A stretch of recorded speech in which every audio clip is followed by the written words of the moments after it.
Hi, this is Carla Olson, and you're listening to the Nothing Shocking podcast.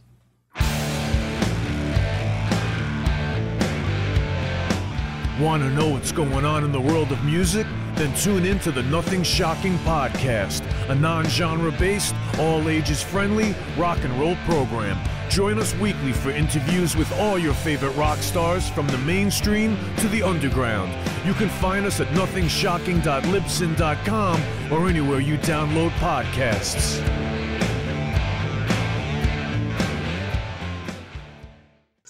We're putting the band back together. The numbers all go to 11. I'm talking about bands that rock. Led Zeppelin. What about Sabbath? AC/DC. Motorhead. Does that mean it's louder? Is it any louder? Well, it's one louder, isn't it? We're not worthy! We're not worthy! Why don't you just make 10 louder and make 10 be the top number and make that a little louder? These go to 11. I get up off the ground and raise my head. Days like this, think I should be dead. One for Satan, two for me. Let's cheat the devil, it's fun, don't you agree? Welcome to the Nothing Shocking podcast. I'm your co-host, Jeff Untied, and with me in Dog Bowl Studios is Coach Nez. You can find the Nothing Shocking podcast on Libsyn or any podcatchers. Like our Facebook page or follow us on Twitter at NoShockPod. You can also find the Nothing Shocking podcast on Rock Rage Radio every Sunday morning at 7 a.m. Central Time. Our sponsor is Ragged Records, located in downtown Rock Island, Illinois, and downtown Davenport, Iowa.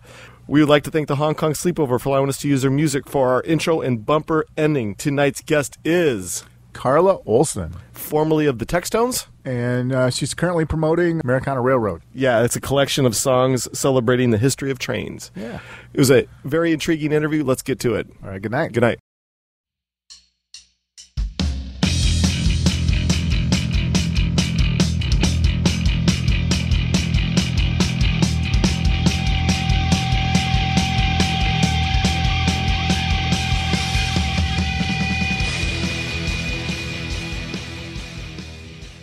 Carla, welcome to the Nothing Shocking podcast. I'd like to introduce my co-host, Jeff Untied. Carla, thanks for joining us tonight. Hi, Jeff. Thank you guys for having me. I'm sorry. It's what can I say? It's been a tough year for all of us, but we've been making music like crazy, so I can't complain about that. Yeah, absolutely. So, recently you were part of the Americana Railroad, a collection of songs celebrating the history of trains. Can you talk a little bit more about your contribution on this endeavor? We thought of it. My husband and I, Saul Davis, came up with this idea for a tribute to the railroad songs back in the 90s. And it was so long ago that it was before Gene Clark had passed away, and we even talked to Gene about we were going to do couple of his songs, Train Leaves Here This Morning, which was a song that he wrote with Bernie Ledden from the Eagles, and the Eagles covered it, and it was on a lesser known Gene Clark album later on, and a song called I Remember the Railroad, which is also on one of Gene's lesser known in America albums. And then we also had this Longrider song that Stephen McCarthy wrote called Here Comes That Train Again. And those were the songs in our so-called quiver, that we thought, here's the nucleus for a tribute to train songs. And so we kept thinking, we're going to get to this. And then, unfortunately, Gene passed away in the early 90s. And we got, between Textones albums and me working with Mick Taylor later on, we kind of got sidetracked. But it never left our mind. We always had this idea, we're going to do this tribute to railroad songs. And so I guess probably in 2018 we started thinking about who we'd like to have on the album if we're going to do this. And I had just finished a Textones reunion album, which was something that I'd been trying to do for 30 years. And I finally produced that and got the original band members, everybody back together. Everybody actually was on the album, including the late Phil Seymour. So we and Kathy Valentine as well. So we put that together. And then once that was done, I was kind of wandering around going, okay, let's see, what's the next project? So when we thought of who we wanted to have on the album, we started approaching people and saying, you know, would you be interested in you know, contributing something or having, you know, playing a standard, a railroad standard. And we kind of put it together in 2019 to start recordings for that. We started doing tracking in, I think it was the fall of 2019 with, Dave Alvin and, Stephen McCarthy and I did a duet on Here Comes That Train Again. And, the Rocky Burnett sang, Mystery Train, which, you know, Rocky Burnett's dad was Johnny Burnett. Oh, wow. And, yeah. Yeah, you don't get much more railroad, rockabilly railroad than Rocky Burnett. Yeah. So Rocky, sang that track and,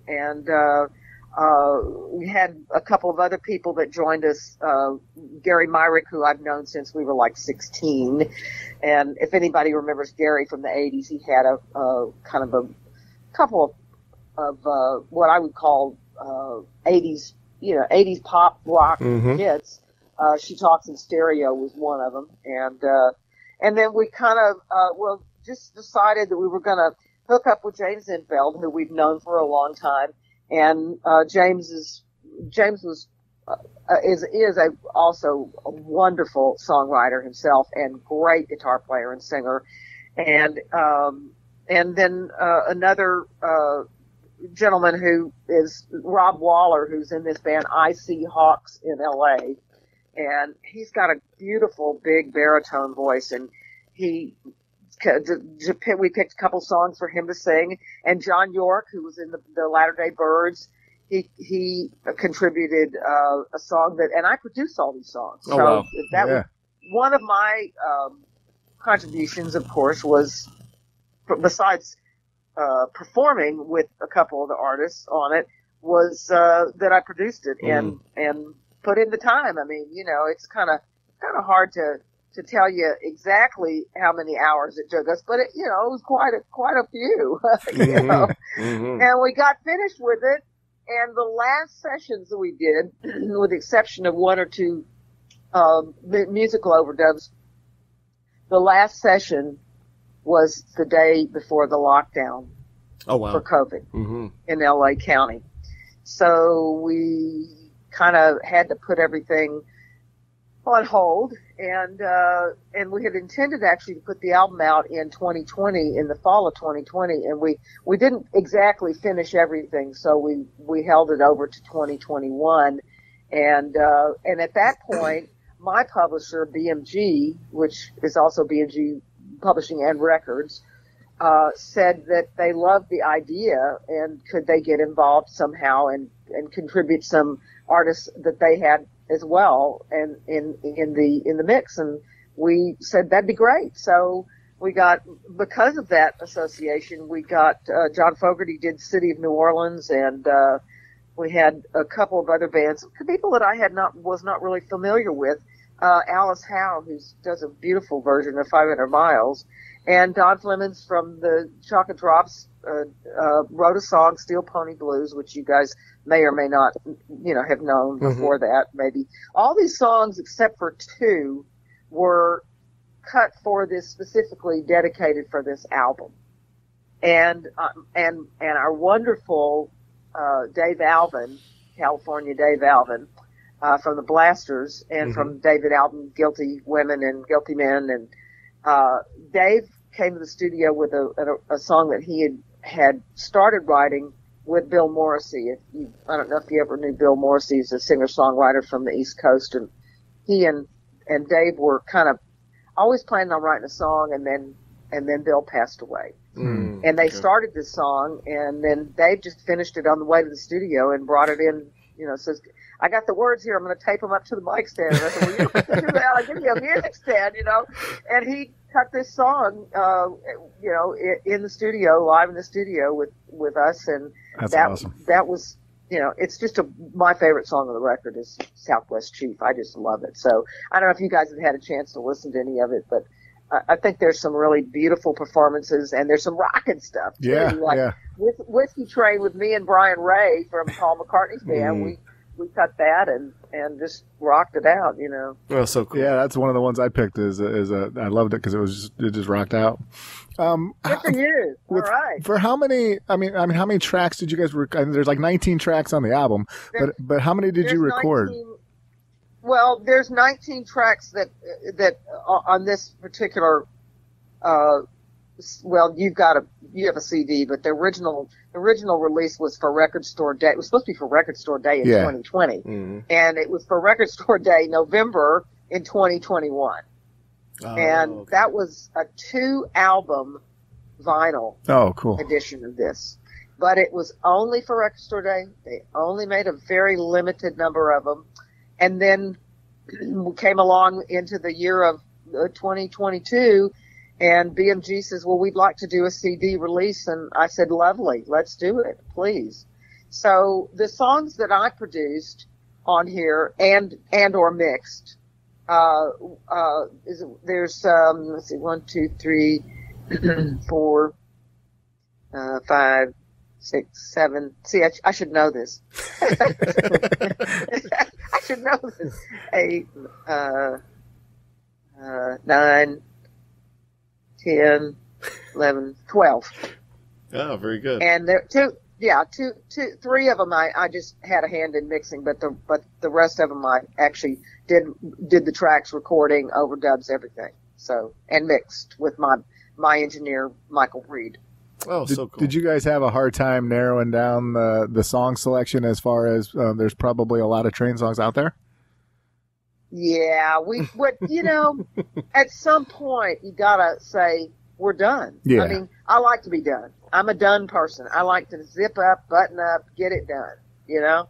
So at some point, there was probably at least a dozen more that you wanted to do. I wanted to do Last Train to Clarksville, but there were a lot of Train songs that you think, okay, well, we've heard that one so many different times. And there's a couple in here that, you've heard them a whole bunch of times.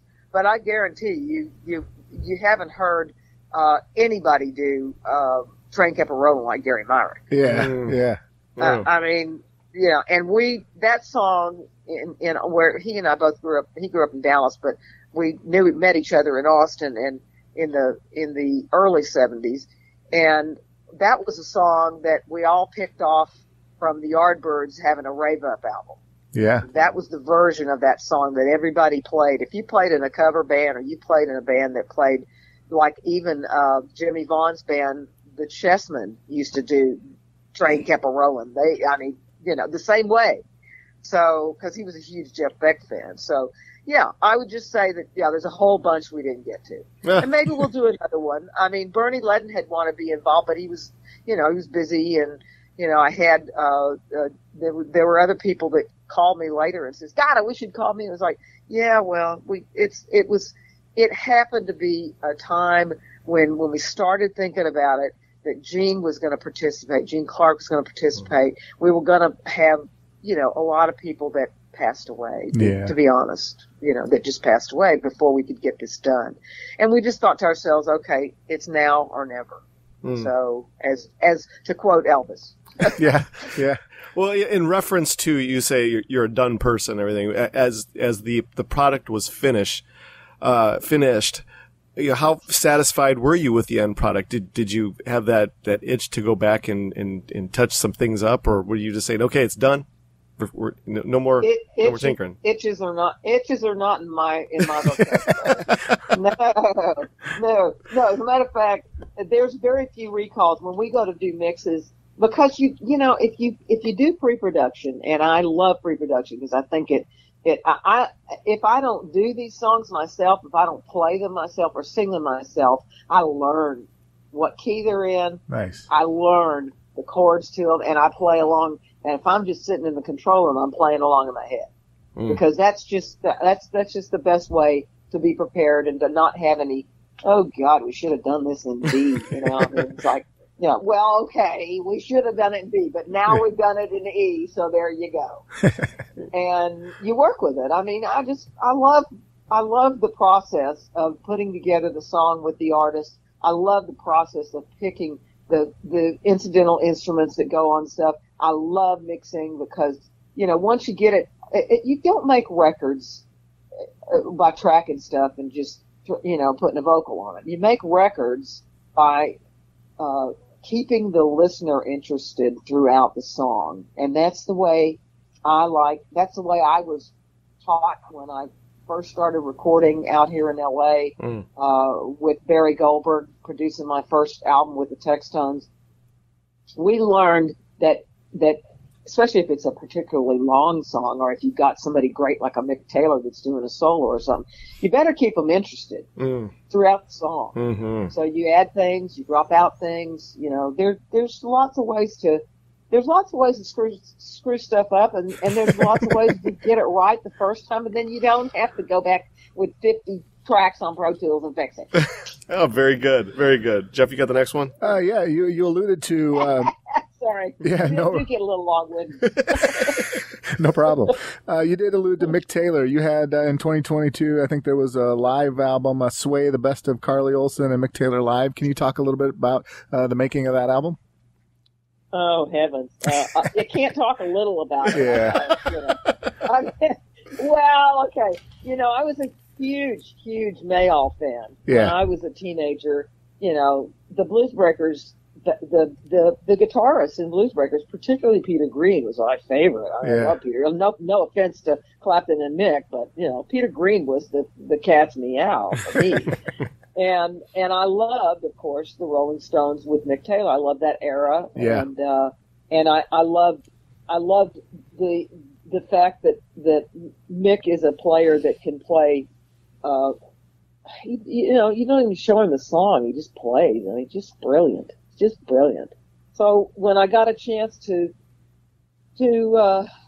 meet him, I met him actually at a Mayall gig, and I brought my friend Eric Johnson from high school, who has a new album out right now. You may or may not know that, but we grew up together in Austin and went to high school, same high school. He's a couple years younger than me, but he came out after I'd moved to LA in 78.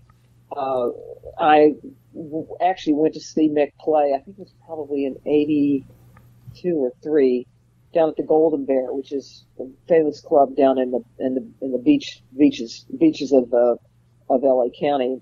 And Eric was in town, and we took him to see Mick play with John Mayall, because he was a big Clapton, big Blues Breaker fan too. And we kind of introduced ourselves, and he was real shy, and I never thought much else about it until I got asked to be in Bob Dylan's video, which was a Sweetheart Like You in 1983. And one of Bob's road managers knew about my band, the Textones, and they were trying to put together a band for the video. And Mick Taylor had played on the album and played, you know, all the solo bits and stuff on A Sweetheart Like You. And his road manager said, "Would you like to be in the video? You can play the Mick Taylor parts." And I went, "Yes, please." So I learned all the little, pantomimed all the little bits, and I mean, I faked a couple of them, but you know, if people see that video, they don't question. They might think, is she really playing that, or is she not playing that? So, you know, I went along with the game, and then a couple years later, I got a phone call from Mick Taylor, and he said, you know, I went to see your band with Bob at a club here in LA, your band, the Textones, and I'd love to do something with you if you're ever making a record you want another guitar player. So I made a chance for him to play with me on the record. I said, yes, we're doing a live album. Let me get my calendar out. Yeah. Yes, we're doing it March the 1st, 1990. Can you come out? So he came out to LA, and we rehearsed a couple times, and we played 2 sets at the Roxy Theater on Sunset Boulevard, and we recorded it. Nice. And that's kind of where that project is. It's, you know, it still lives and breathes. Every once in a while we'll add something different to it, or when we actually at one point we had there were 2 sets, and we found that the best stuff, his best work, was the second set, we thought. And then how many years later has it been? It's a long time, but 30 years later, we discovered that we could actually mix the first set and, get some levels and cut them level, make things sound pretty good together. Mm-hmm. And there's some great stuff on that. So we decided to reissue it and put part of the second set, the second set we did, and then part of the first set. And then we added a couple more studio tracks that I had done with Mick through the years. And boom, you got another album called Sway, the best of Carla Olson and Mick Taylor. I mean, if that makes any sense. Well, that makes a lot of sense. That's awesome. Yeah, I know, wouldn't it? Thanks. In 2013, you released Have Harmony Will Travel, and then in 2020, you released Have Harmony Will Travel 2. Can you talk a little bit more about the creation of both albums? Well, Have Harmony 1 was, I guess maybe it was a childhood memory, and a lot of the songs on that album were songs that I grew up with as a teenager in Austin, Texas, listening to pop radio. Mm. And pop radio back then played everything from, I don't know, as I like to say, soup to nuts, as they would say. But they played everything from a soundtrack from a movie, or Paul Murray, It's Love Is Blue, Tijuana Brass, Taste of Honey, to the Beatles, the Stones, the Yardbirds, everything. Right. They played everything. And a lot of the songs that I wanted to do on that record were songs that you kind of sang along with. And they were the songs that I learned how to sing harmonies from listening to songs on the radio. And even if there wasn't a harmony on the song, I'd find the harmony. And I think that probably the idea of doing an album of your favorite songs and having someone that you really love their voice, like a Richie Furay or, the other people I had on the album, Peter Case. I love Peter's voice, and I'd always wanted to do 805 by Moby Grape, because that was a huge Austin radio hit. Mm-hmm. And then Del Shannon's Keep Searching, and Peter always loved that. So we did. I just called my friends and I said, would you like to sing a duet with me on this song? And they go, yeah, let's go. That's so cool. That album came out strictly as a vanity project for me and my friends, and finding other people that I had acquaintances like Richie Furay, and asking, would you like to sing a Gene Clark song with me on this album? And he was absolutely delightful and said, yes, I would love to. So a lot of that album was just literally, it was an album that I did because at the time I didn't have a project that I was really sinking my teeth into, and I didn't have a live band, and I just thought, let's do this. And then Have Harmony 2 was just kind of a spillover. Okay, well, we got a bunch of more friends and songs, and I grew up with Don Henley. He was from he was from east of Dallas, because he was from just about the edge of Louisiana and Texas. And his band, the Felicity, they used to play in Austin all the time for fraternity parties and club gigs. And I got to be quite good friends with him in the all right, you ready for this? In the 60s and the 70s. Oh, yeah. And we stayed friends and in touch. And after the Eagles, became huge and then dissipated and then became huge again, we're still in touch. And I met Timothy Schmidt through Don, and I wanted to do this Child's Claim to Fame. That was one of my favorite Buffalo Springfield songs. Mm. So, and Timothy said he'd love to sing it, and we surprised Richie. We didn't tell Richie that we'd done it, and Richie had sang on the first album, right? So Timothy sang on the second one, and when we finally finished it, we sent it as a surprise to Richie, and he was thrilled, Oh, so cool. And I thought about those Springfield and Austin in 60. What year was it? 68, I guess. Mm. Well, opening for the Beach Boys. Yeah. Oh, very cool. Very cool. With you releasing part two, if I could call it part two, in 2020 at the beginning of the COVID pandemic. Were you? Oh, it was scheduled to March the 21st. we locked LA locked down on the 15th. Did you have any? Yeah. Did you have any? I guess maybe fears. Plans? Yeah. Fears releasing it during the height of that whole pandemic. We didn't know, honey. We did not know until probably the day. Our last gig was a record release party at McCabe's. There was about 120 people there. McCabe's on February the 21st. The release date was March 21st. I was signing autographed copies of that album at McCabe's. Oh, wow. And it was absolutely jam-packed. And I love McCabe's, but had I known what someone who shall remain nameless, because I don't even want to utter his name, knew in January I would never have had that gig. I would cancel that gig in New York 2nd. Because we literally did not know until March 15th how bad in Europe that it was. I knew a little bit because my relatives live in Italy and in Sweden. I have two factions of my family live in Italy and Sweden. And Italy was just getting hammered with it. And Germany was locked, they were already locked down. Right. So by the time New York got locked down and LA got locked down, we knew it was going to be, we were kind of thinking we might come out of it by December. We had no clue. No clue. Yeah. So, but I got a lot done. I did a lot of songwriting on the sofa with my iPhone and, acoustic guitar and I wrote a lot of songs with the gentleman, that wrote Sunshine of Your Love and White Room and Politician and,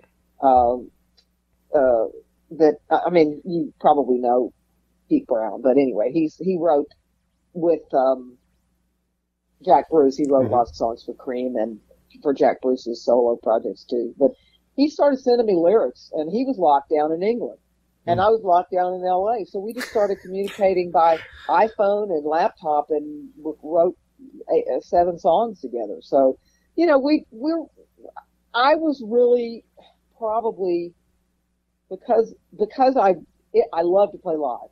That's my love. That's my first love. Second is producing, and playing in the studio is okay, but producing people in the studio is really great. It's really great. But playing live is just the ultimate. It's what people know, and of course how desperate people want to play. When you see Mike Campbell from the Heartbreakers making videos in his shower and putting them up on Instagram, you know how bad it is. Absolutely, absolutely. Yeah. So, but everybody, I feel, with the people that I know, we did lose some people, and yes, we lost some incredible musicians. John Prine we lost, and Wallace Roney, jazz trumpeter Wallace Roney, and scads of others. But people definitely, I think, realized how life can be so short, and there's no reason for you to waste time, So we just kind of got the little mice running on the wheel, and and I made another album during that lockdown right before it was Lady Sing Lightfoot. Do you guys know about that one at all? No, I don't. Oh yeah, it's all women singing Gordon Lightfoot songs. And are you ready for it? Are you ready for this? Yeah. All right. Susan Cowsill. Oh wow. Does If You Could Read My Mind beautifully, absolutely beautifully. Arwen Lewis, who is Peter Lewis from Moby Grape's daughter, she sang River of Light, which is a later Gordon composition. Natalie Noon, who's Peter Noon, Herman Noon, daughter, did Steel Wheel Blues. And Ilse Juber, Lawrence Juber from Wings, his daughter sang on this. She writes with Beyonce and all sorts of small people like that.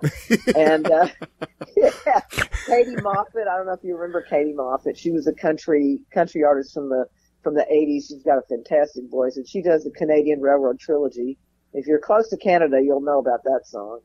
and I did a couple songs on it with my Textones. Did Early Morning Rain, which was kind of made famous by Bob Dylan's quote of I wish that I could have written that song because Gordon Lightfoot's my favorite writer. So that one actually came out the same day as the Railroad album, but it came out on CD, and it's still available. You can buy it in different places, but it's all women, and these ladies sing Lightfoot was our idea as well. I produced that and performed it and chose the artists to play on it and sing on it, and and I did a Women Sing the Who. I did I Can See for Miles. Have you guys seen that? Yes. Yeah, I just listened to that today. I had that to ask you about. Good, I'm so glad. Because that was another project. We were going, well, okay, the Who have this charity, which is called Teen Cancer America, and Roger Daltrey's idea was to pay back the teens for making the Who famous. Yeah. And the teens being the teens that have cancer that are in hospital. So, and our idea was Women Sing the Who. So I was the first person that's put one of those up on the streaming platforms. And I don't know if you've seen the second one is Bob O'Reilly. Mm-hmm. Have you seen that? Yeah, I'm gonna check for that one. Yeah. What was that, Jeff? Oh, I was just saying I listened to the I Can See for Miles today, so yeah, I'll check out that one. Oh, good. Yeah. I'd like to get the chance to play that live sometime because it was so much fun to play. And that's Gary Myrick on guitar, and me and Gary on guitars. Oh, very good. And That's Ben cool. Laporte is on drums. He's an amazing drummer. And Prescott Niles is also on the Railroad album. So I didn't know if you remember the Knack. Oh yeah, we had him on recently. Good. Yeah, absolutely. I saw on Facebook you posted a picture. I loved it. It says "Glad to be." It's a picture of you, on stage playing with your guitar, and it says "Glad to still be rocking at 70," and that's so cool. What keeps you motivated to keep writing songs? What motivated me to what? Keep writing and keep playing. Oh God, I love playing. Yeah. It's just like saying that, what motivated you to keep eating ice cream? I mean, I love it. No, it's just, I've been playing guitar. I've been playing electric guitar, particularly electric guitar, since I was 14. And I had bands in high school, and I was the only girl. And I was the first the third person to buy a Marshall stack in Austin, and it was a red one. So,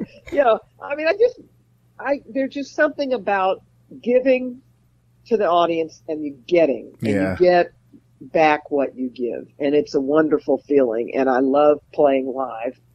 I mean, I love playing anyway. Period. But you literally could get me on a tabletop in just about any place. If there was a guitar and somebody said, "I dare you to get up on the table and pretend like you're Pete Townsend," and I'd go, "No problem." Yeah. I mean, it's just part of my DNA. That's awesome. Love it.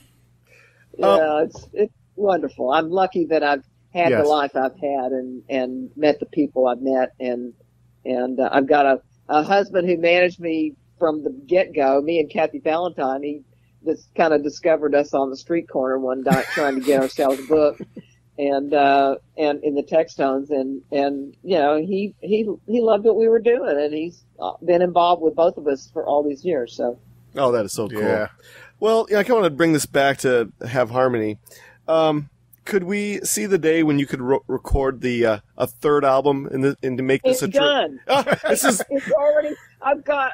Let's see how many tracks I have. I've got 1, 2, 3, 4, 5, 6 tracks done right now for Have Harmony 3. One of which is a duet with the late B.J. Thomas. Oh, so cool! Oh, very cool. Yeah, we did Cool Water.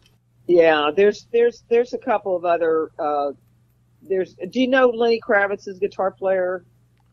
Oh yeah, I forgot Craig Ross. Yes, yeah. Yes. He used to have a band in L.A. called Broken Homes, and there was a song that they that they did. That 2 of the guys in that band are gone. They died and passed away. And Craig, I decided I wanted to cut that song as a tribute to the band, and I cut it with a couple of my other buddies from the Railroad album, and Ben LaCourte, the drummer, and the original bass player from Broken Homes, who also was, Jimmy Ashcroft is his name. He plays with all kinds of people. And Craig Ross still plays with Lenny and lives in Paris, but he played guitar on it with me, and so that's another Have Harmony. And then I've got did a track with Eric Johnson called Face to Face, which is may also be. I have another album that's going to be called Guitars, Guitars, Guitars. It's going to be leaning towards more of the guitar oriented bands from the 60s and 70s. Nice. And that, yeah, but that may cross over and be on my Have Harmony album. And I've got 2 new tracks with Stephen McCarthy from the Long Riders. He and I just finished an album together that I produced. That is done. It's coming out in October, and it's and we did a couple of other songs for Have Harmony Will Travel. That he was on Timber on the 2. The Have Harmony 2, and then he's on 2 tracks on Have Harmony 3. So we're getting there. We're just burning the midnight oil. The question is that when do you have time to sleep or eat or anything like that? Eat I have no problem with. Sleeping, I generally, if I'm doing some kind of post at midnight for Europe on Instagram, I'll go to bed at 12:30, and we both of us get up at about 6:30 or 7. That's just the way we are. Oh wow, so, busy lady. No point in wasting any time. I always liked Warren Zevon's. I'll sleep when I'm dead. So you've been very blessed to play with a lot of artists. Have you ever, as a professional singer-songwriter, have you ever forgotten that you were professional and geeked out like a fan when you met them? Oh yes, I have. So many times. But one time I was producing a Paul Jones from Manfred Mann. Paul Jones, Do-Wah-Diddy. We call him Mr. Do-Wah-Diddy. I produced 2 of his albums in 2006 and 2017. And the first album, we were, he knew Eric Clapton back in the day when, they had a band together for I guess it was a charity. It's called Powerhouse. And I said, I'd love to get Eric to play on this song, the couple songs on the album. And we didn't tell him that we were going to approach Eric's manager, who was also managing Robin Gibb at the time, and my husband used to work with the Bee Gees. So we called the manager and said, would you ask Eric if he would consider playing on this record? And a couple days later, he got back and he says, yeah, if you want to do it in England, you'll do it in London at the studio that he wants to record at, and he used his engineer. He'd be happy to play on it. So we flew over to England, and we recorded Eric Clapton in the studio, which was Olympic, the famous Olympic studios outside of London. And there I am producing Eric Clapton with Paul Jones in London. And nice. It's hard to be. It's hard not to be a fan, but let's just put it this way.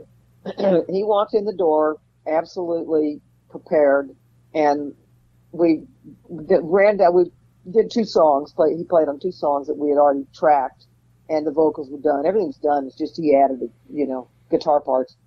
And at one point, he didn't quite get the beginning of the song, and he was supposed to start the song, and he said, how was that? And I went, well, I don't think you got the top of the song. And he went, I don't think I did. And that was the hardest thing I ever had to say to somebody big like that. You didn't get it. So and we went back and we listened to it and we got it, So that was, I was a fan.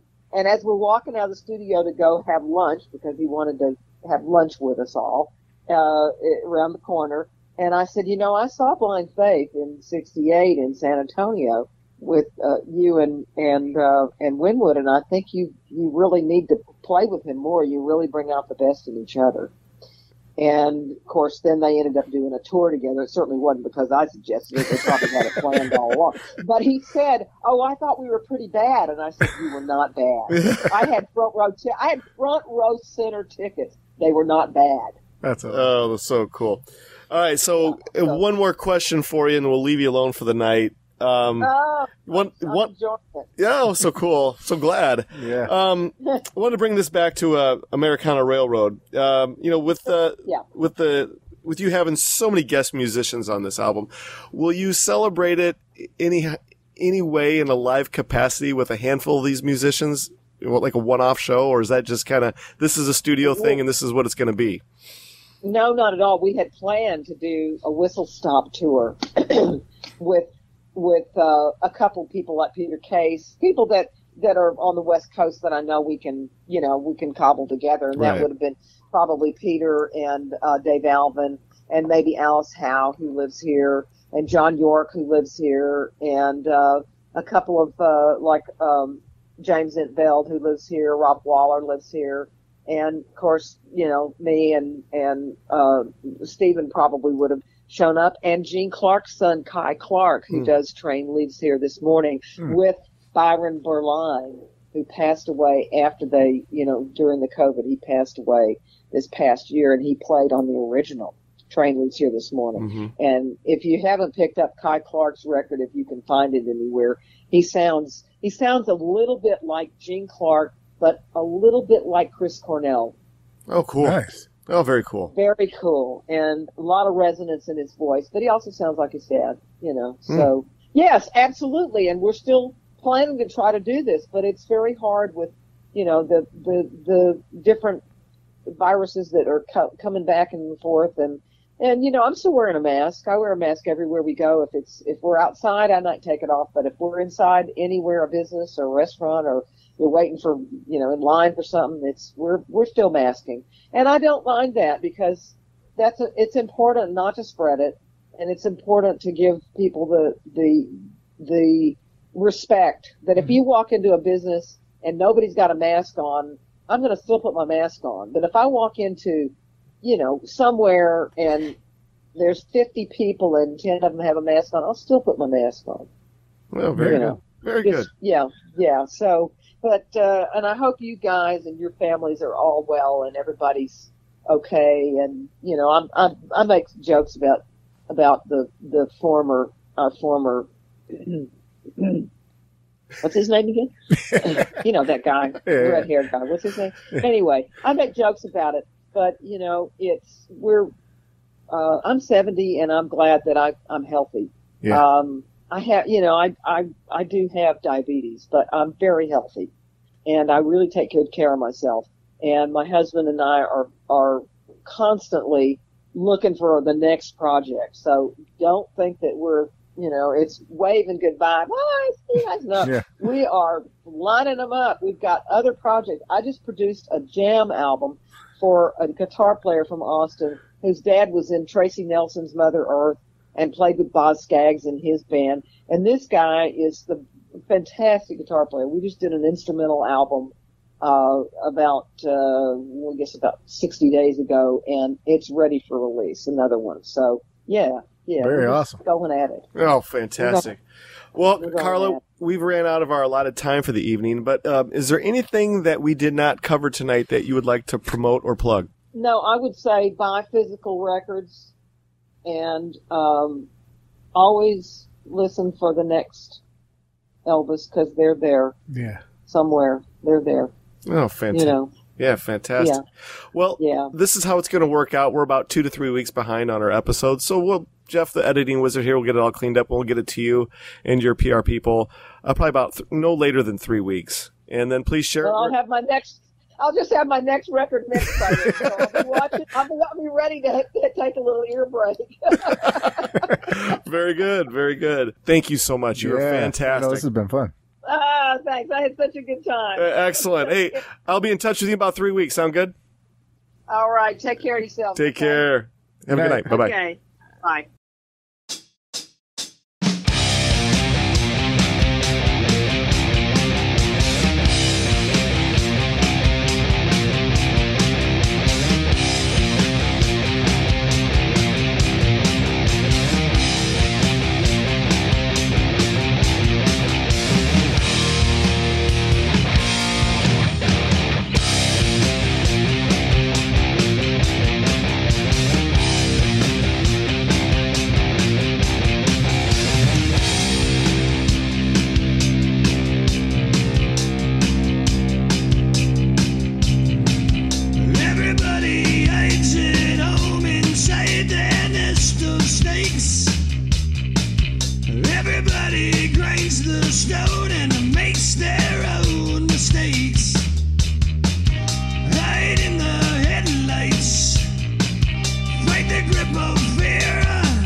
but you just can't do it here.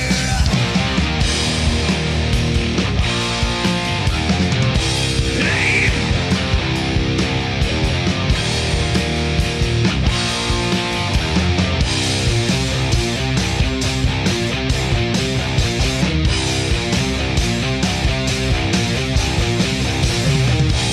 Everybody eyes the gun and screams inside their head. Everybody bites their tongue and pays their bills instead. Hide in the spotlights, fight the grip of death.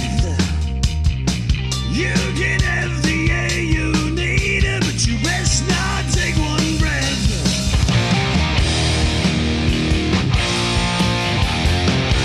Hey.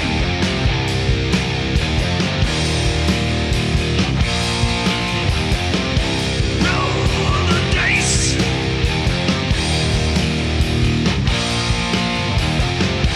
Take your chances.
Everybody knows the game is fixed, there is no prize.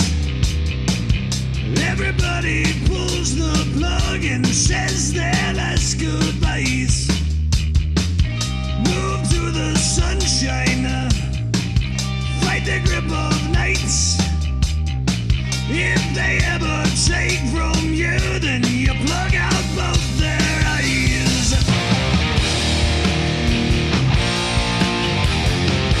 Hey.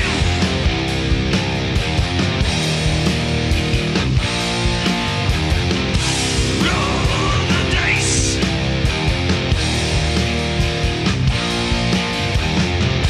Take your chances.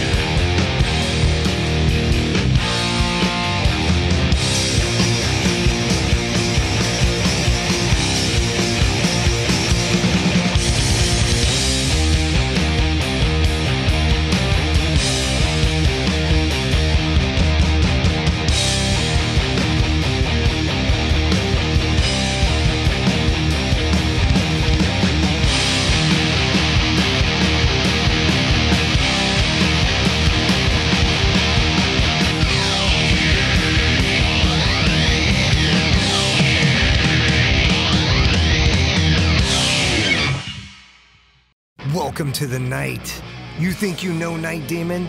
Then the Night Demon Heavy Metal Podcast is for you. Step into the darkness as we peel back the curtain to give you an unprecedented, all-access look into the mind and the heart of the demon. We're talking band history, song analysis, studio anecdotes, stories from the road. It's everything a diehard Night Demon fan could want and more.